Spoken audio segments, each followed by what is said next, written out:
Feels like you were introducing somebody else. I don't remember doing all those things. What I was remarking too on is, it doesn't matter which discipline you're engaging with, math, science people, the front row is always empty. Why is that? But it's so shy. Anyway, yeah, so great to be here. Great to have a chance to um, share with you a bunch of my crazy thoughts and ideas. Um, let's just get right to it. One of the things that often think about is this idea of, I forgot I'm supposed to share screen, not start my PowerPoint. Okay, hold on one second. Sharing, everybody can see that? Right, everybody online can see that? Can they hear me? Can you hear me Yeah. online? We can hear you loud and clear, and we can see Okay. your screen. All right. So when I was talking briefly when I first came into the room here that introductions are always a bit uncomfortable. I just talk. It seems to be a natural way of getting to the nature of what we want to talk about. So oftentimes in the courses I teach, I don't give a lengthy introduction about me and the things I've done in my life. I just go on and start teaching the class. That's what they're there for. I don't know if they want to know me. I don't know if you guys want to know who I am either. So it gets to be, it just feels more natural just to start chatting. And this follows in line with this idea of sort of what I'm going to talk about today related to data, information, knowledge, and understanding. So I taught a week-long the Jumpstart series. Anybody ever do that? The Jumpstart series? Anyway, so they asked faculty to do these seminars for first years. And I made it a point not to tell them who I was, but to tell them who I was very incrementally as we went along. So on the last day of our meeting, I finally told them my name and my official role here at UBC. But along the way, I told them stuff like this in the picture you see here, where my folks and grandfolks and great-grandfolks come from, a little bit of the history and how it ties into what I think about daily in terms of our own philosophical traditions and how that relates to the things I do in the academic science world. But first, before I start really deep into things, I want you to take a look at this brief statement. Take a look and read through it carefully. It's not long.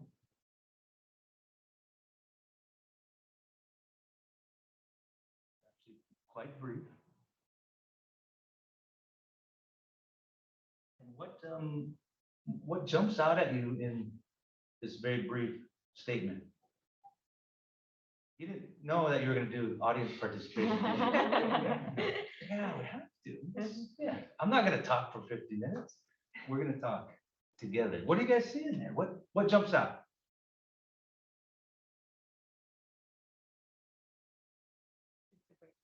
To be brave. I haven't thought that to be listened to, you have to be brave. So you see some link in this statement about bravery and being listened to. I think everybody sees that. So first, to do good, you must be listened to.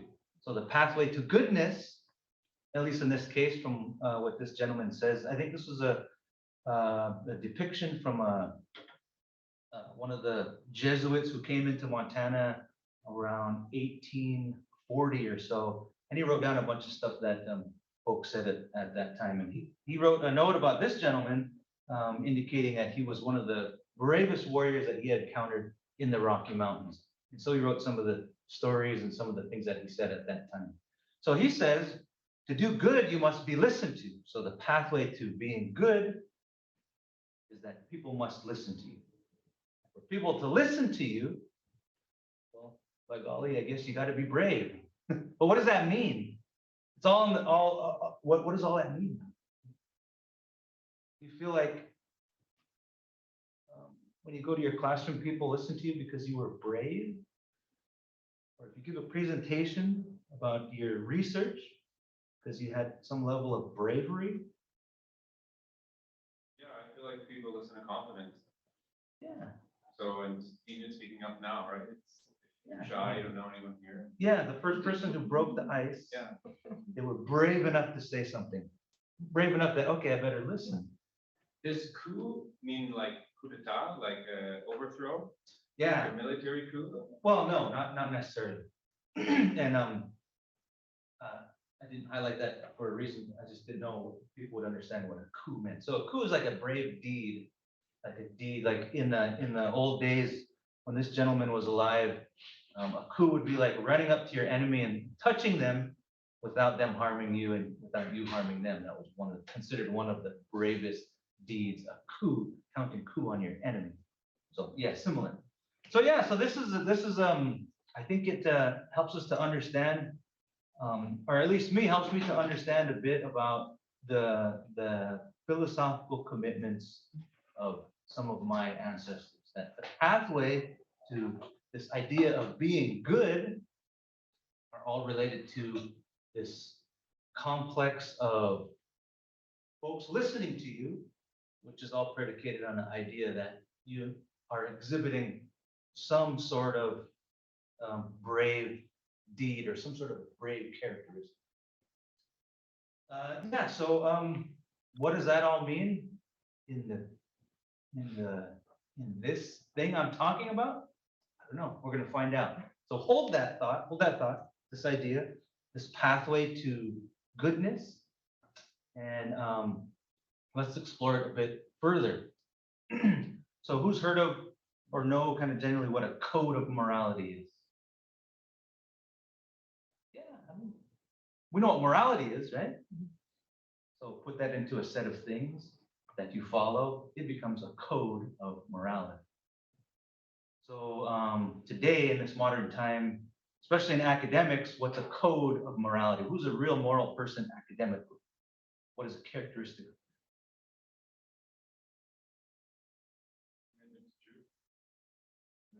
Yeah. Is that arguable? Really? Yeah, I mean, yeah, it's the truth, yeah. So this is if I distilled everything down from my cultural understandings, this is generally, very simply, a graphic that describes how a person ought to act. And translate that down, and it's very simple. It's some of the things one of the things that was mentioned earlier was the love of the truth, which essentially means a desire to pursue knowledge, to further our understanding of things. Bravery was a very important attribute in those times. Some standard things that we all probably ascribe to are devotion to our own family, respect toward others or people, honesty, and then also another one at that time was an obedience to the chief. That sounds kind of odd. It doesn't translate well, but that's the best English translation that can be found. Obedience to the chief. So this then is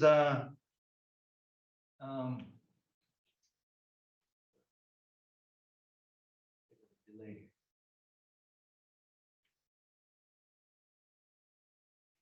PowerPoint issue. Hold on a second. Yes, that's it. Okay, so yeah, so this becomes the lens in which a person like me from my community would begin to view the world through these particular attributes. That becomes important because I have this big overarching question that I've been wrestling with for a number of years, and it's related to the pursuit I do here at this institution and in everything I really do. But let's decompose this a bit because it might be not as understandable as maybe I think it should be. But maybe it is, I don't know. So a graphical representation here I just presented to you that I would say represents what I mean by the love of the truth. So let's look at this a bit closer and let's try to get an understanding of what's going on. So take a second, just look at that. I won't take too long because I don't know if we have a whole lot of time to talk about this, but take a look.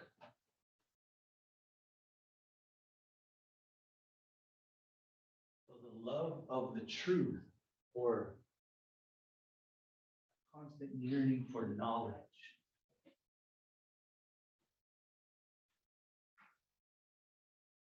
Anything jump out here that would make you think, oh yeah, I kind of get it? No.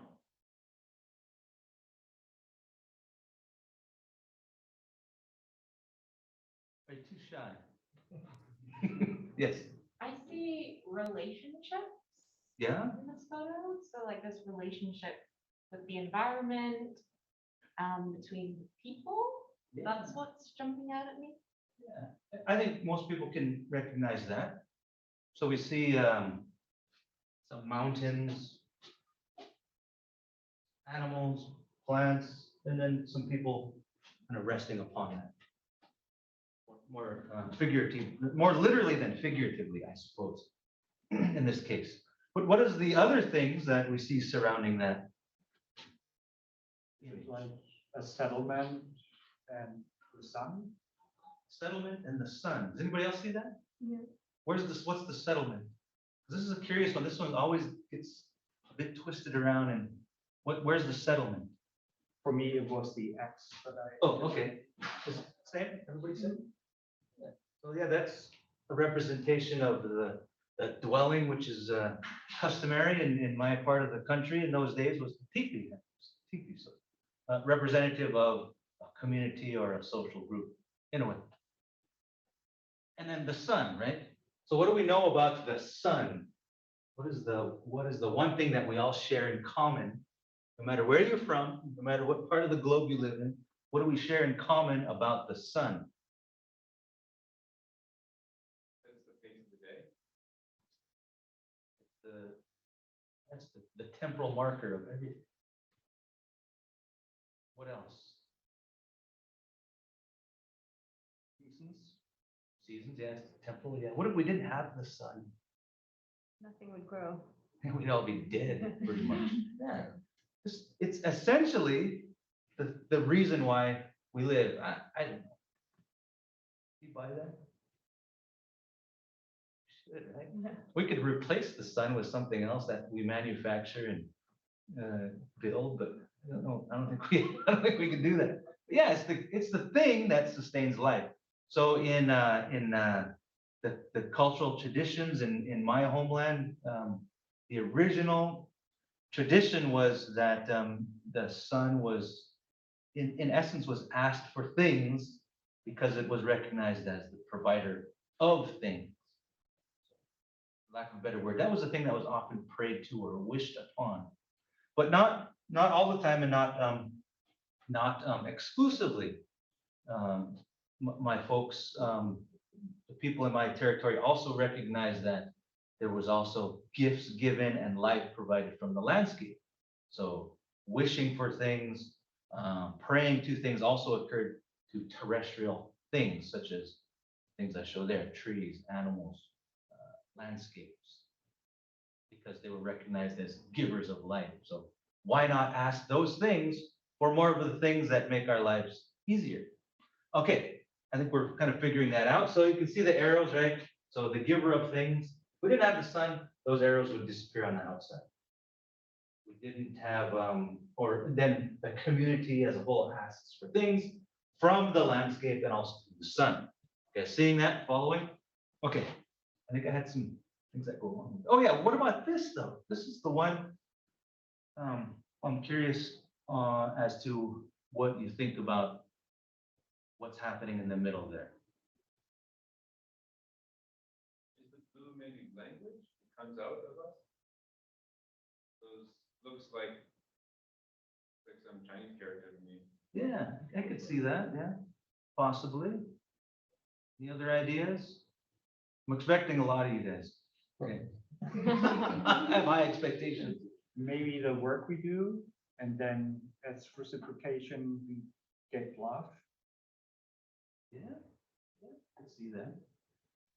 So what this really is my way of visually depicting the process that goes on in our heads every day. We have experiences, or we take in sensory information, and we code that information into, with some sort of logic in our heads, into certain order or certain categories of things that we've experienced before. And that oftentimes happens simultaneously with our thoughts and our emotions about those particular things. So I use an example sometimes of a belt. I'll take my belt off and say, what is this? People say, well, it's a belt. Why? Well, because it's brown and it has a buckle and holes. But then I reframe it into the mind of a person who was maybe spanked as a kid. They might have an emotional response to that. First, say, oh yeah, that's the thing that I get whipped with, or that I got spanked with. So they have an emotional response that characterizes that thing, that takes that information in. Maybe it was already categorized in that way. But anyways, this process happens in our heads day to day. I walked into this room, it was brand new to me. I've never been in here, and I seen the Tim Hortons, and I processed that as, boy, I'm a bit hungry. I wonder if I can eat now. I didn't know. I don't, maybe I have to talk first, then I get to. I don't know. So that interplay of things happens often, but that doesn't happen in a vacuum. We're always validating what we see and what we experience against other things.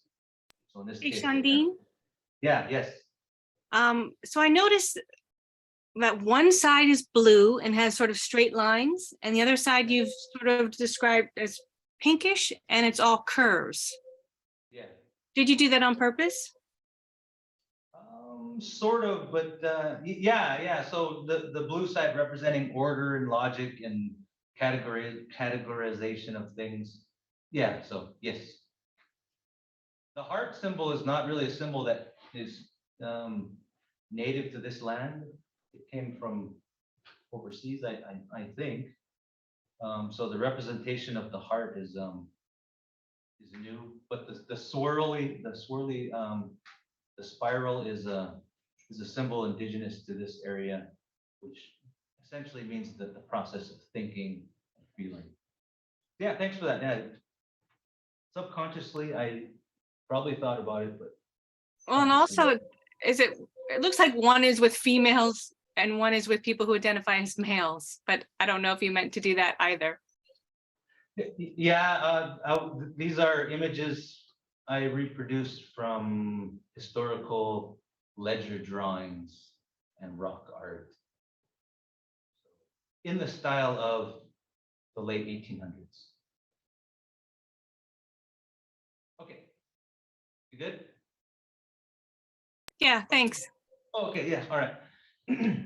So yeah, so our experiences, everything has to be validated for us to correctly categorize and logically apply our emotion into the right place at the right time for the right reasons. And it has to be validated. We can have ideas and observations, but oftentimes we have to have those things checked in with our community, the people we feel that are in our social structure that can answer those questions. So the rest of this I talked about already. So this is fine and dandy, I suppose, and I'm getting the pinwheel of death on my computer. Hold on a second. Let's go. Goes away.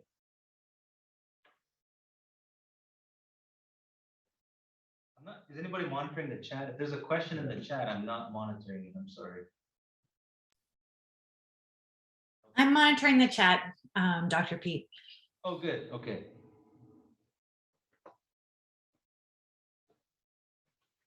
Still spinning.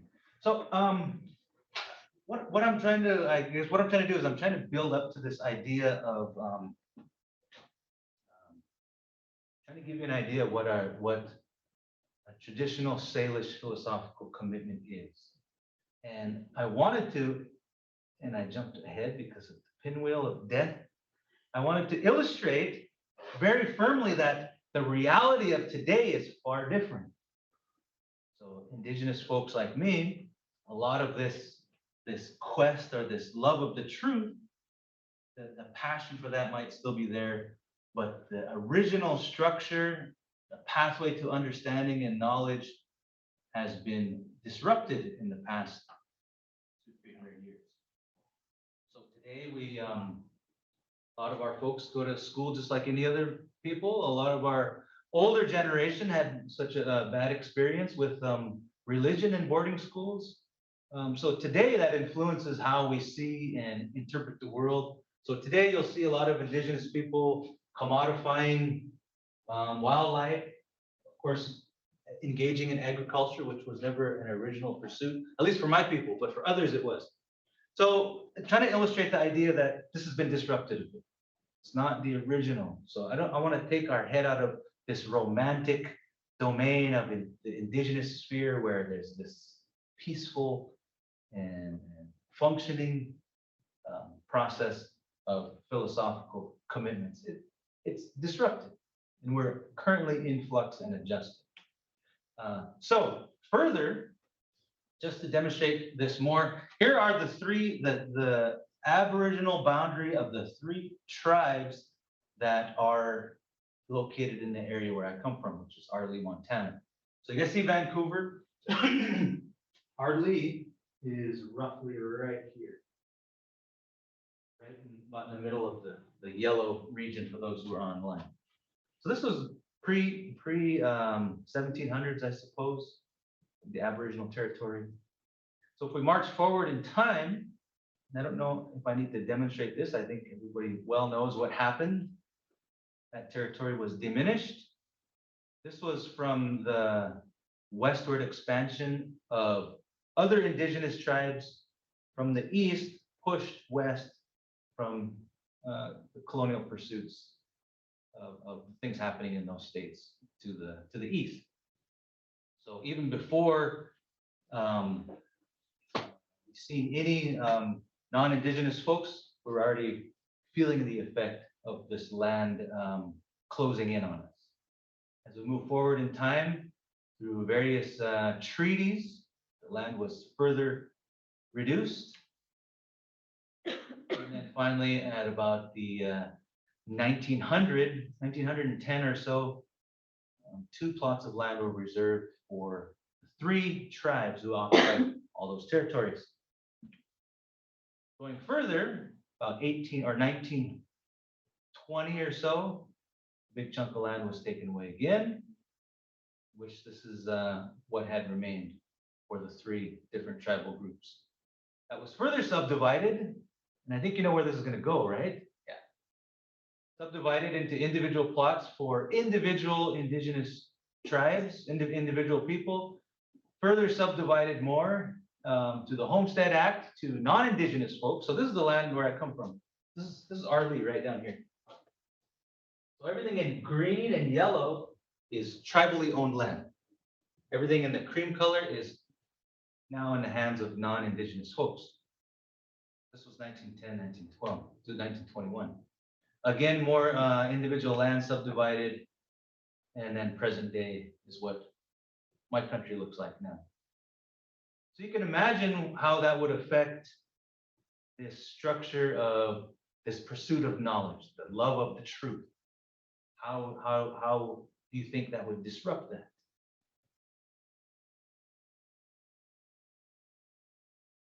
Well, I mean, I think a lot of the huge amount of land would be need to move through Yeah. to be in touch with wildlife, and they're not gonna, Yeah. they're not designated to a specific spot, and you only have a big enough range, and Yeah.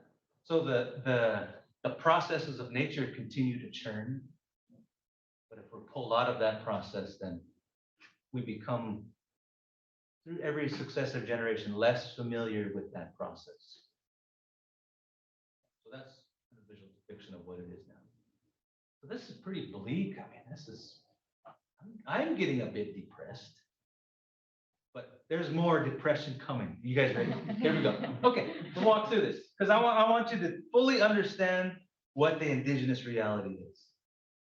I mean, it's not as bleak as it seems, but I want you to know the reality. So let's look at this other side real quick. And I'm not keeping track of time. I usually look at my phone. I'm gonna give it out. I'm sorry. Okay. Okay, so let's look at the other side. So obedience to the chief. What does that mean? Is anybody familiar with or studied tribal groups, tribal units? You do a bit, yeah. So really the idea of social control was really predicated on the idea that a person wanted to be punished. They wanted to be punished. So there's a particular story of two men getting in a fight. One happens to be killed in that fight. So then this sort of clock begins. This clock begins after the guy is murdered.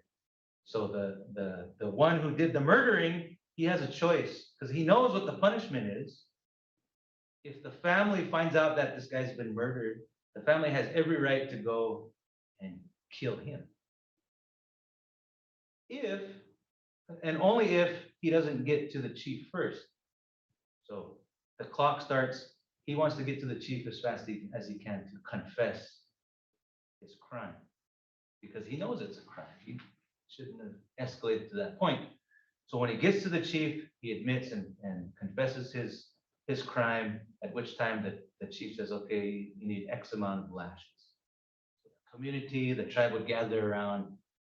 Chief would lecture him on the wrongdoing that he did, give him his lashes. Everybody would see it. Kids, everybody would see this punishment being taken place. When it was done, he would go shake the hand of the family in which the person that he killed, and no more could happen to this person. That family couldn't seek revenge on him anymore. That's a really extreme version of this whipping complex. But it would happen under many circumstances. So gossiping was frowned upon, dishonesty, theft, those kind of things. People would run to the chief to try to get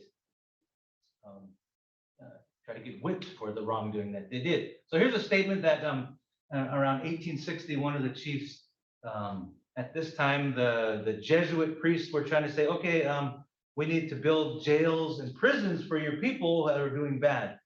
And the chief at that time they were really beside themselves because they couldn't see how this system would work.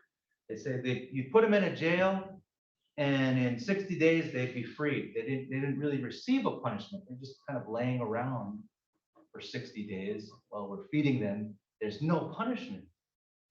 So they were really beside themselves when they were told by the priests, by the laws that came in eventually, that you can't whip people no more. And the older people at that time would have this desire to be whipped. They'd go see the chief and ask to be whipped, and they'd say, no, I can't do that anymore. We don't do that anymore. So, but I gossip. Well, you can't do that. So that's gone. That way is gone as well. So this lens now that we look through is filtered through a disruption in our pathway to understanding truth.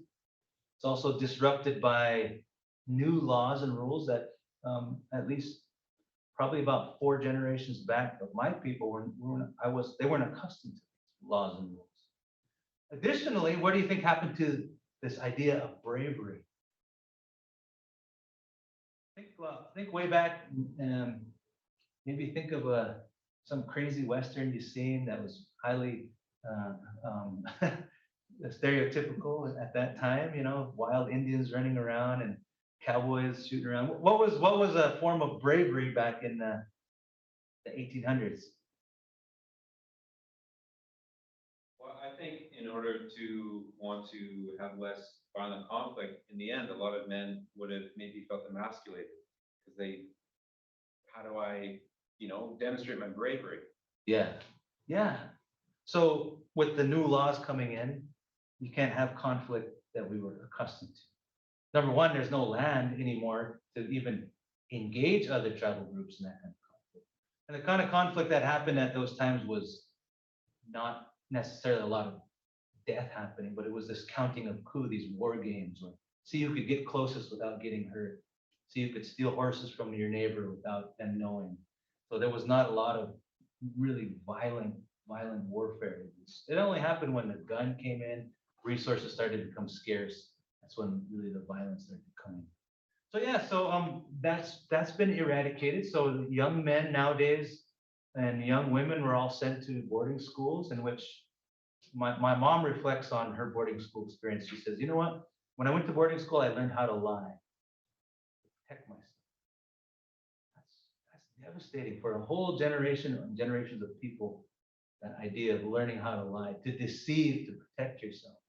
That was not that was not in our code of morality. You were honest to a fault. To a fault, you were honest. You just said everything that you did that was wrong. But now we learned through the boarding school, or my parents' parents learned this idea of dishonesty. And bravery, of course, is very limited. Now we don't have much for our young men to prove their bravery, at least in that old construct. Except go to war, I guess, which is very violent and doesn't really align with the pursuits of our community, the pursuit of some, I don't know what, oftentimes. Yeah, so this is the lens that we're looking through. So let's get all the way back to the question. My burning question. Is there data that is uniquely indigenous? That's what I really want to know. Is there data that is uniquely indigenous? Something that only we can see.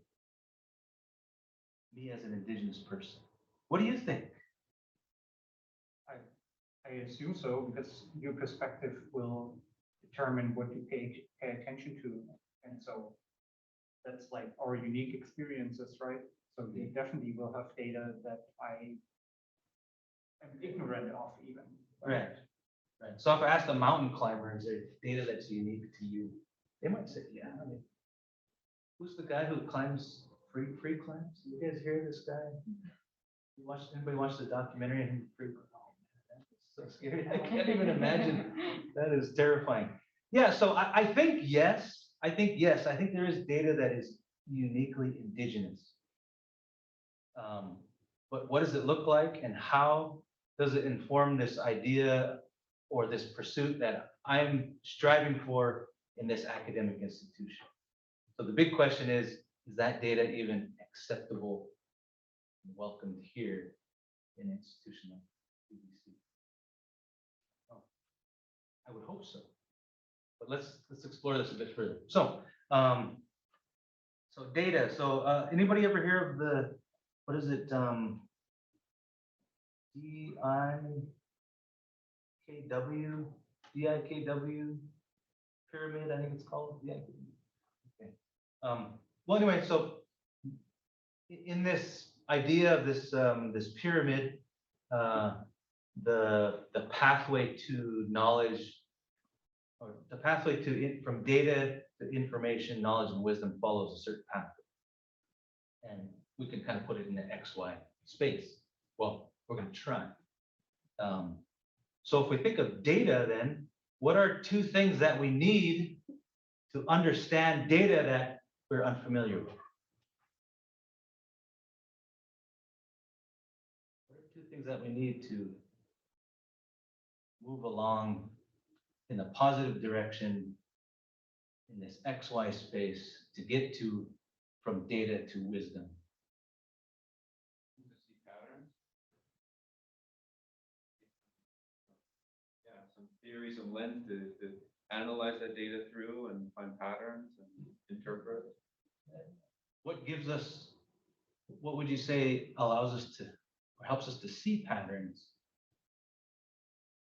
Observing, collecting observations.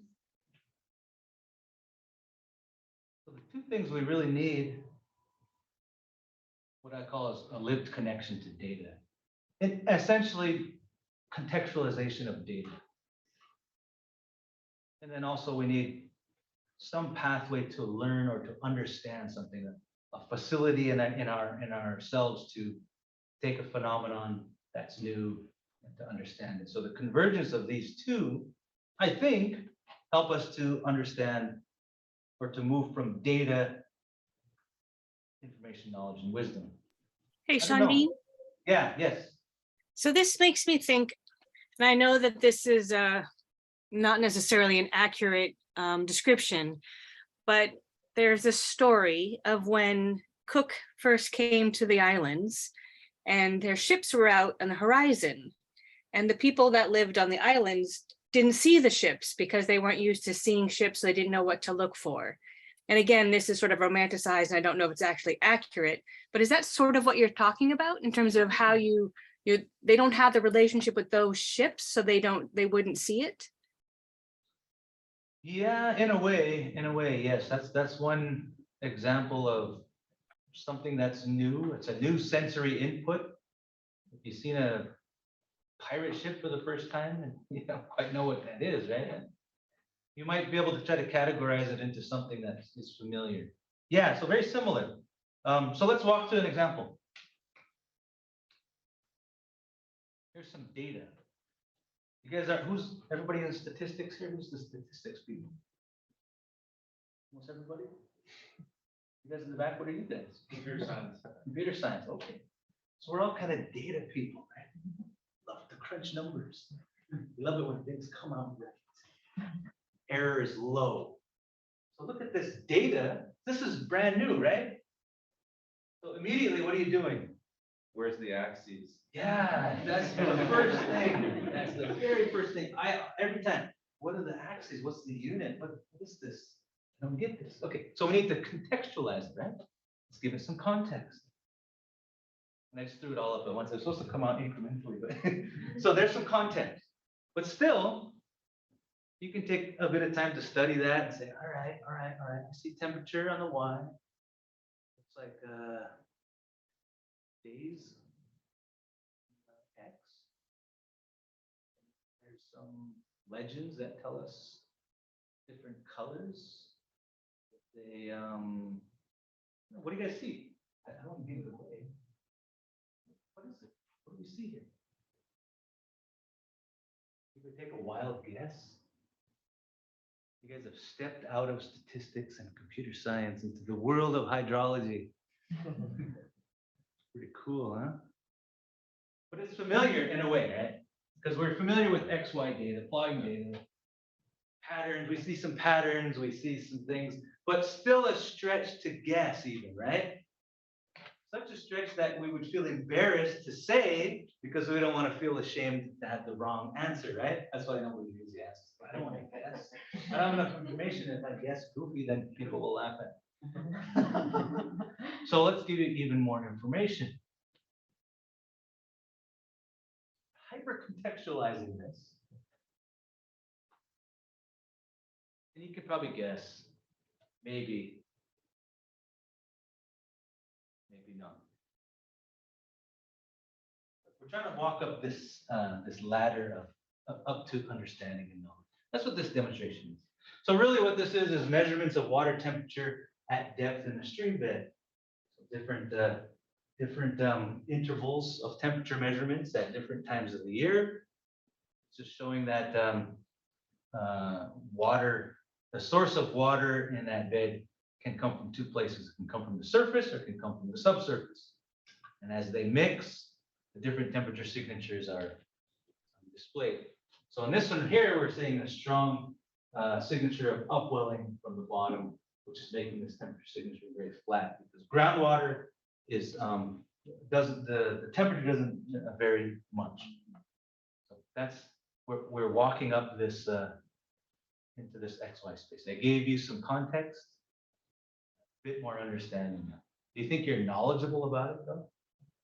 Not at all. There's a lot of spaces to fill in. Yes, a lot of things. So let's look at another example real quickly. This gets us more into what I was talking about previously. Okay, so what do you see here? How would you describe this from a disciplinary context? As positive trend? We have said slope of a hill. What's that? Slope of a hill. Slope of a hill? Okay. Yeah, maybe it's a profile. No context that we have enough. So let's bend this a bit. What does it look like now? Anything? We still need more, right? We still have- Whoa, what just happened? Everybody went. quiet.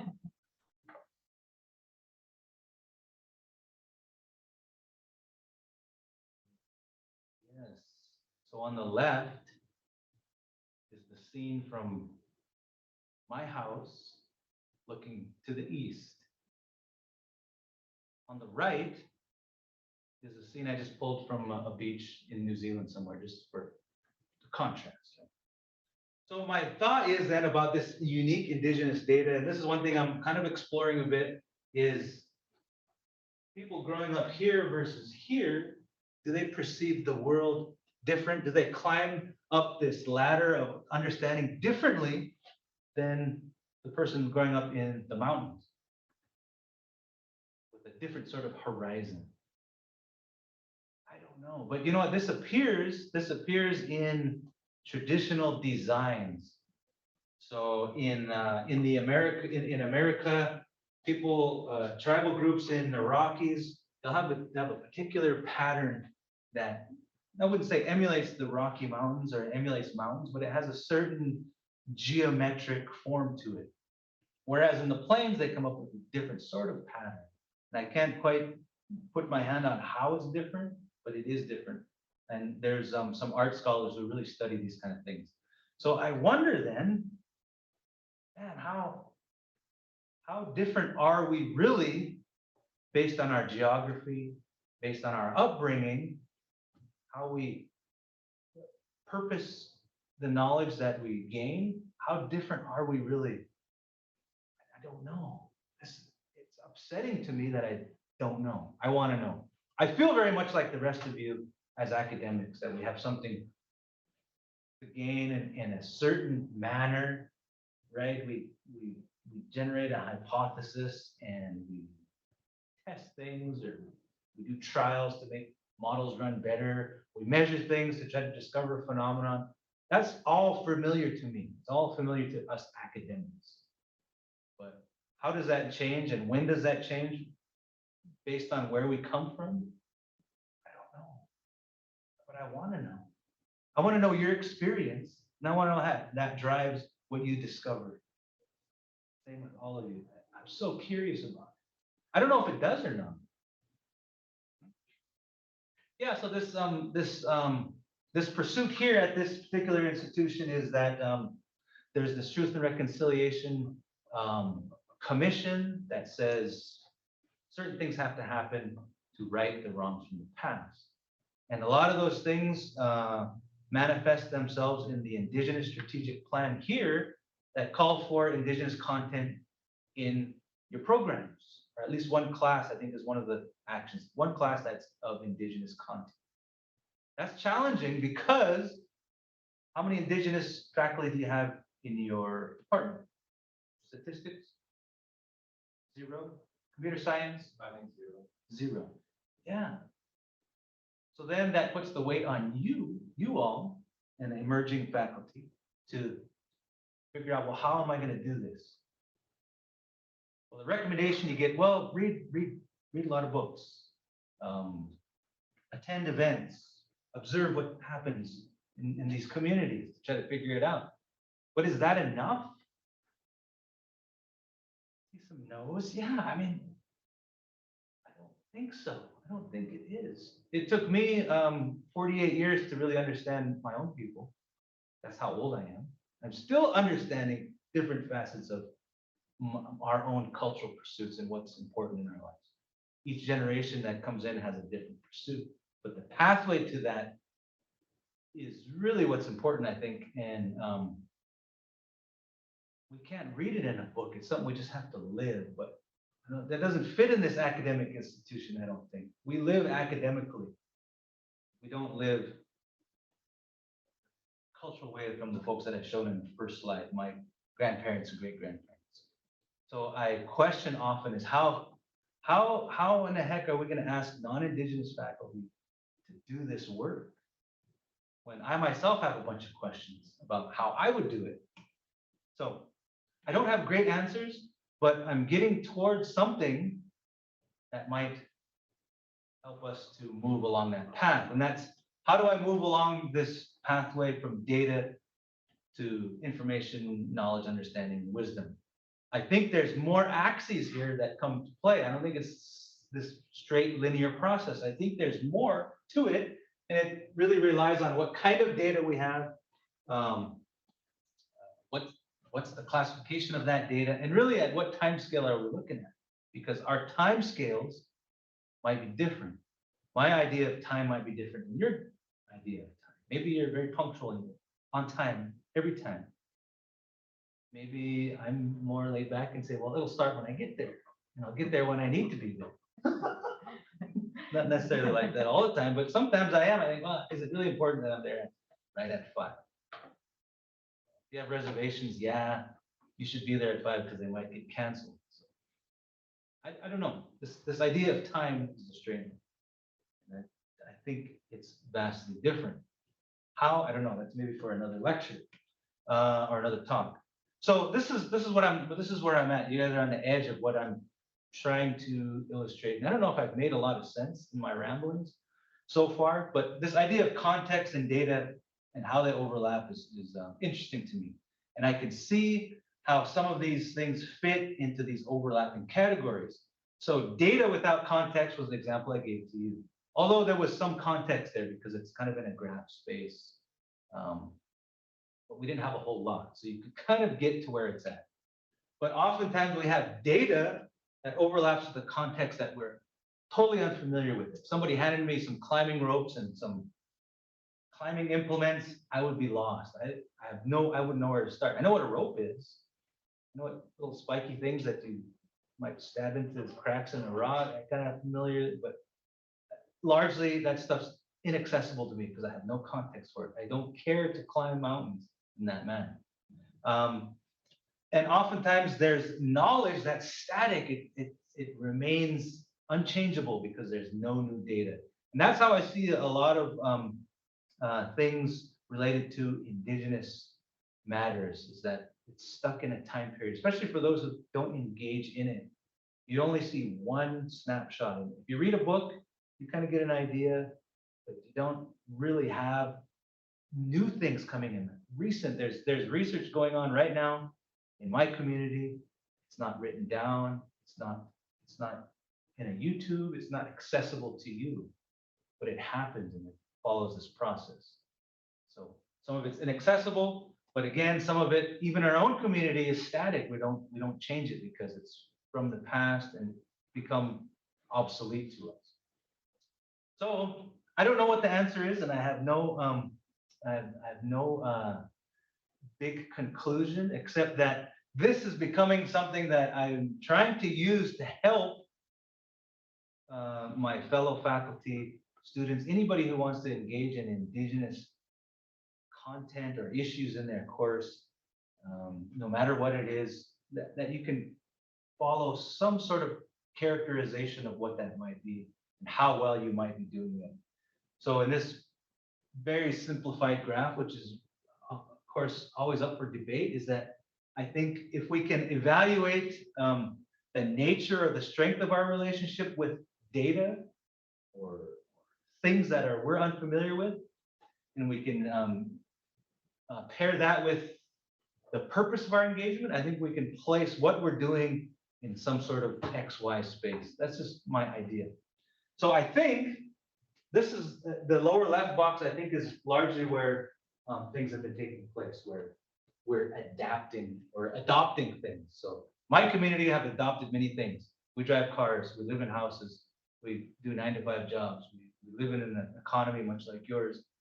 Everything's very similar. We've adopted those qualities. But we also have other things that we've integrated. We've integrated things from outside of our community into our own. We've made them our own and for our own purposes.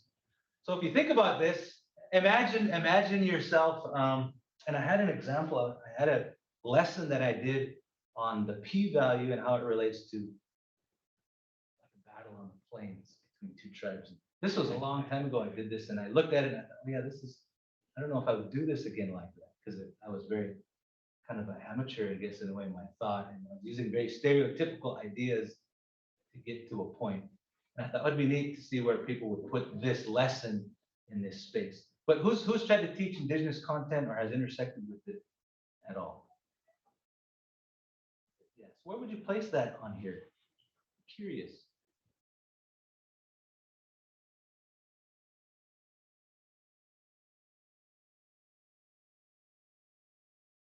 Hard to say without really knowing what's going on here, right? Yeah, hard to say. So a typical one that I've seen in the institution I worked in before, which faced the same problems, it was a tribal college right in the heart of our lands, but most of the instructors there were non-Indigenous folks, and they struggled with the same issue, is that they would insert one lesson into their curriculum, and that would cover their bases for the mandate of the college. So that's really this very separate from how that one lesson ties in with the greater philosophical commitments for knowledge or for the pursuit of knowledge of that community, of my community. And it was, I wouldn't say extractive in a negative way, but it was just picking things to meet an objective. So very separate. And one of my challenges was to, well, I need to come up with an exemplar, if you will, of how someone might do it. And I struggled with it myself because look at where we have to teach these things. Wall here, there's a wall there, always a wall there, always a wall there. Sometimes it's round, sometimes it's oddly shaped. There's always tables and chairs. And it's always in an hour and 20 minutes, 50 minutes. It might be 10 weeks, it might be 13 weeks. It's always constrained in that space. So very hard to do to get into the bottom right box where it's uniquely Indigenous, because it doesn't belong here really in that particular context. But I think it has a place in some way. I just don't know. And that's the question mark, is how do we integrate it so that there's a united effort from both sides to make both of our philosophical commitments meet. We're coming up with regenerative ideas to meet the problems of today, because the reality is we all live on this earth. We all experience everything together. There's the same issues you have in your community. They're probably the same issues I have in mine, maybe at different levels. So the start really is to try to get past these two, where we're just taking little bits and replacing, extracting ideas, get past to where the point where we're just hiring Indigenous people, but making them be university academics. That's not necessarily the inclusion of new thought and ideas. It's just put this guy, we'll hire 10 of them and see what happens. You know? But really to have this integrated approach where we all work together, come up with new ideas, tackle these big questions about, well, show me the data that you see, and let's see if we can see it together and see if we can walk together up this pathway to knowledge. That's kind of where a lot of my research, a lot of my thinking goes, is in that. So I think that's all I have. Yeah, that's all I have. So I will entertain many different questions. I think that's what the next half is for, right? Or do we want to do that now before that starts? Well, like a few questions and then we wrap up. Okay, all right.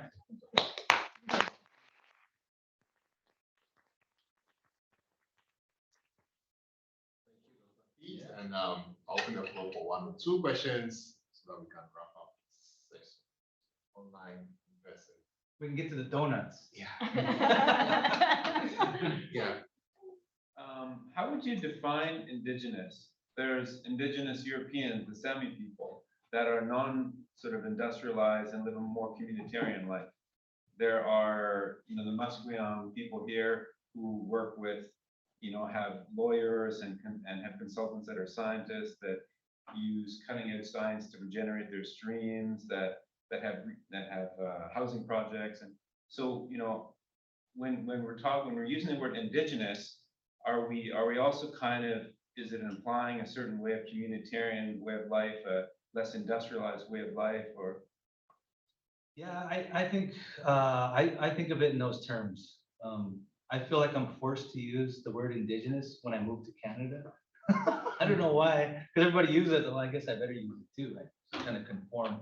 But I prefer the term tribal, really, the term tribal, because it implies a type of community structure, a communal structure. Yeah. But I would say that there's not very many First Nations or tribes in America that I would say exemplify that tribal pattern of life. And because the reality is we can't live like that. We have to have jobs. We can't survive if we don't.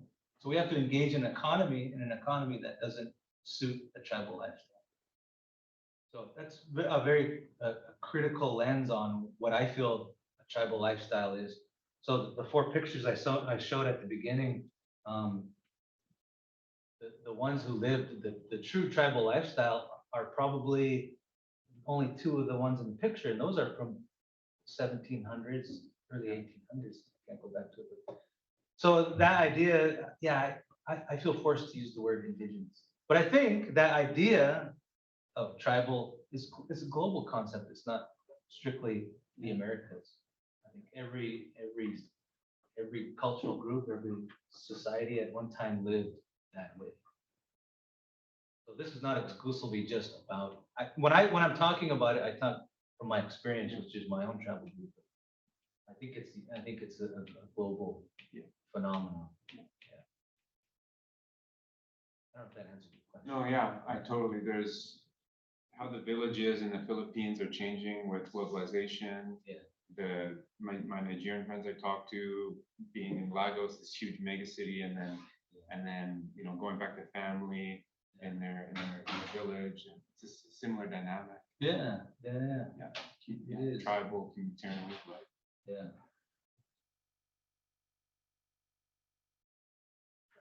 I have a question. So, I mean, as scientists and statisticians, we are often taught that, you know, objectivity is key. And I always knew that pure objectivity is very hard to achieve. But I think what I get a little bit from your talk is I think we need to embrace subjectivity, but does that mean a complete paradigm shift? Because it's the idea that, well, anyway, yeah, do we need to stop trying to get everything objectively and embrace the fact that to some extent there is some subjectivity in how we Yeah, I see mean, life? I would think so. I mean, I would feel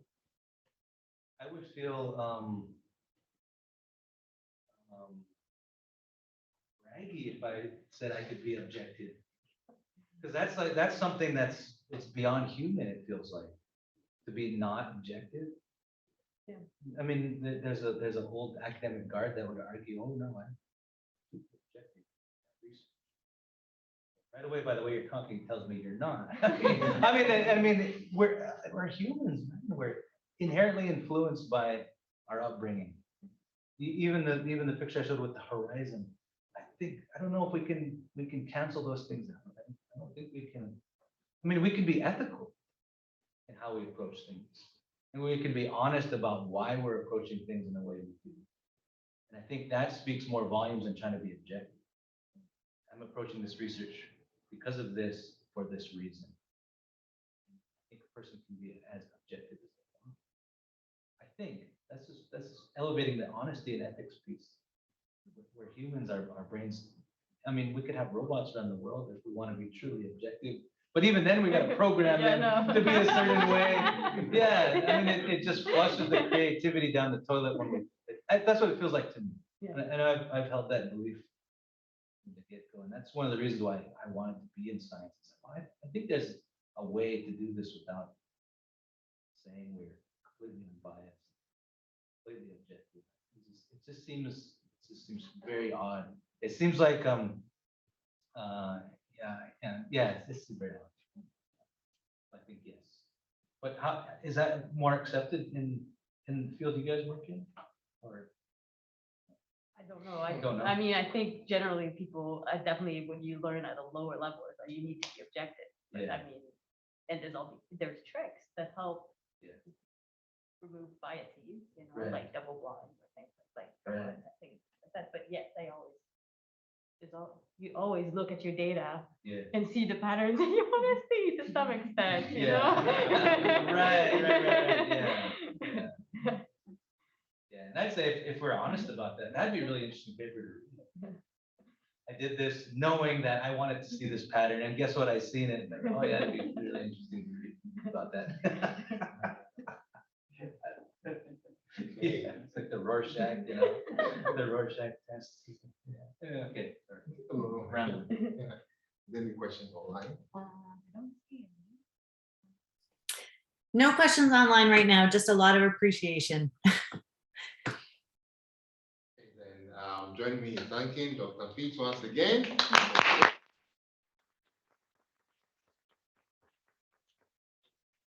Now we can eat. any.